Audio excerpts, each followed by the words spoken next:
সূরা হাশরের শেষ 3টি আয়াত শোনার সময় হবে তোমাদের কাছে? জি সময় হবে। যদি সময় থাকে তাহলে শোনো, আমি পাঠ করব, আর আয়াতগুলো পাঠ করার শেষে গুরুত্বপূর্ণ একটি ফজিলত বলবো। আগে শোনো। أعوذ بالله السميع العليم من الشيطان الرجيم. أعوذ بالله السميع العليم من الشيطان الرجيم. أعوذ بالله السميع العليم من الشيطان الرجيم. هو الله الذي لا إله إلا هو عالم الغيب والشهادة هو الرحمن الرحيم.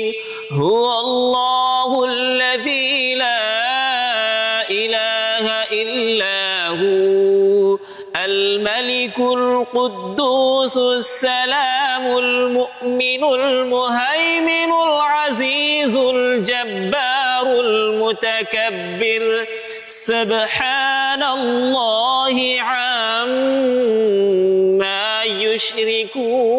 يشركون.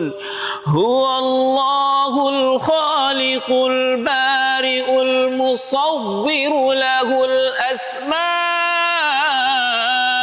الحسنى يسبح له ما في السماوات والأرض وهو العزيز الحكيم.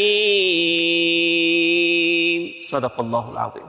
রাসূলুল্লাহ সাল্লাল্লাহু আলাইহি ওয়াসাল্লাম বলেছেন, কোন ব্যক্তি যদি সকালে এবং সন্ধ্যায় এই সূরা হাশরের শেষ 3টি আয়াত পাঠ করে, তাহলে তার জন্য 70,000 ফেরেশতা দোয়া করবে, মাগফিরাতের দোয়া করবে।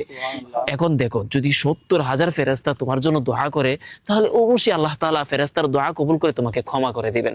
এজন্য প্রতিদিন সকাল এবং সন্ধ্যায় সূরা হাশরের শেষ 3টি আয়াত পাঠ করার চেষ্টা করবা ইনশাআল্লাহ।